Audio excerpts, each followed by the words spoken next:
Welcome to the Flow Tao Salon. All right, today we are headed to Germany to talk about what just might be one of the most important auto shows we've seen in a long time.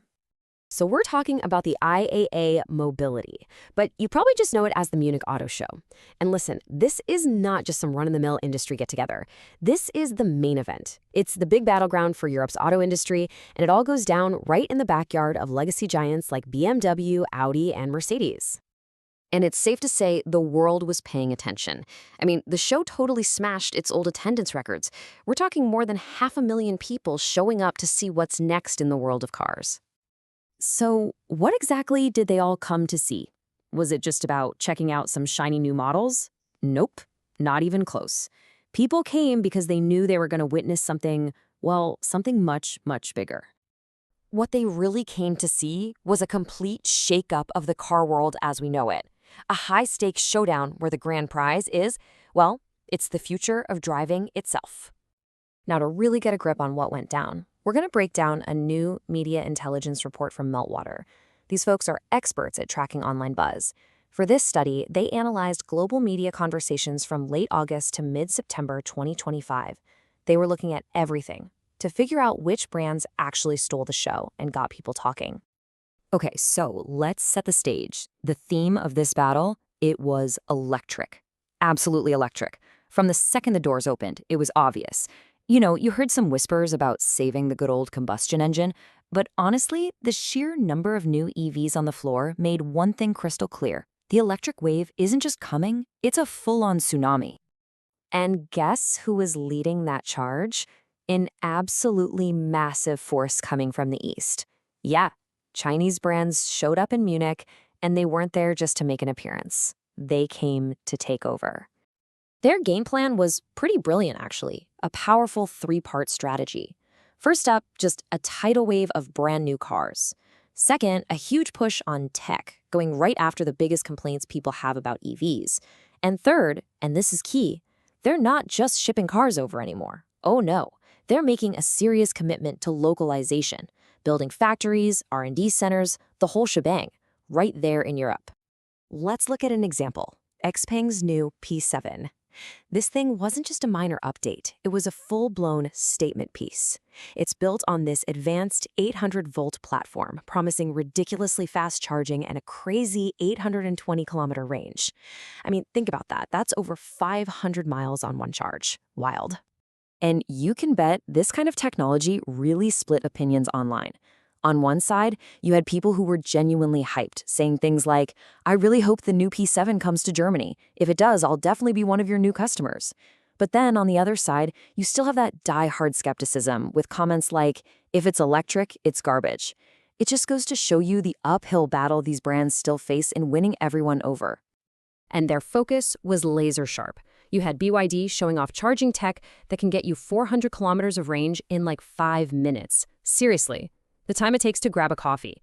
Then you had Changan pushing things even further, talking about a solid-state battery with a potential range of 1,500 kilometers.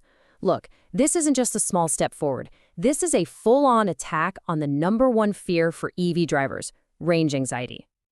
But hold on, you can't count out the home team, right?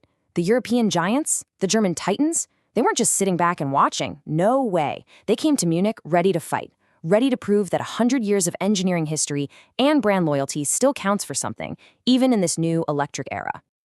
They're really walking a tightrope, though. It's a tricky balancing act. How do you go all in on radical new platforms and AI cockpits without alienating the loyal fans who fell in love with your brand's heritage and classic design in the first place? So, what was BMW's answer? The Neue Klasse iX3. And this wasn't just another electric SUV to add to the lineup. It was positioned as the start of a whole new chapter for the entire brand, a total rethink of what it even means to be a BMW in a world that's all about electric and digital. And you know what? Just like with the Chinese cars, this bold new look was controversial. It totally split the room. Some fans were thrilled, saying, good car, this is just the beginning, everything will be spectacular. But others, they were not having it. We saw comments like, it is a very ugly car. It just really drives home how tough that balancing act really is.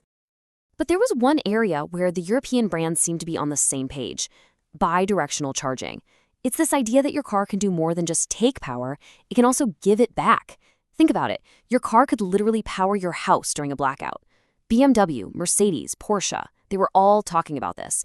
It's a whole new vision where your car is a central piece of your home's energy puzzle. Okay, so we've seen the strategies, we've seen the tech, the big guns from China, the counterattack from the legacy players. But who actually won the war for our attention? This is where that meltwater data gets really, really interesting.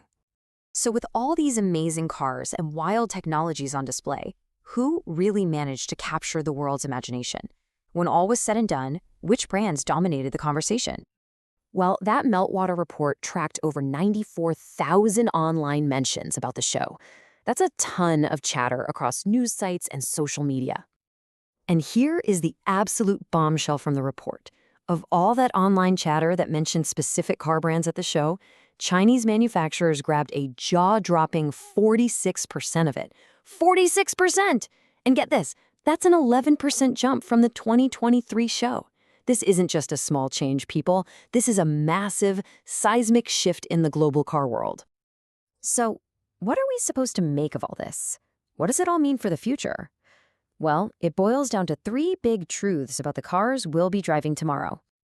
All right, here are the 3 main takeaways you really need to remember.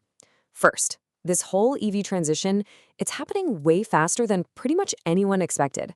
Second, that old idea that Chinese brands are just the cheap option, yeah, that's completely over. They are now legitimate heavyweights in tech and design. And third, the future isn't a choice between wild new tech and old-school brand loyalty. The real winners are going to be the ones who can perfectly mix cutting-edge innovation with that trust that's been built up for a century. And that leaves us with one final, really interesting question to chew on. As the tech itself, the batteries, the motors, starts to level out across all the different brands, what's going to make you pick one car over another? Is it going to be the absolute most advanced, bleeding-edge features, or will it be the comfort of a brand name you've known and trusted your whole life? After what we saw in Munich, that choice is about to get a whole lot tougher.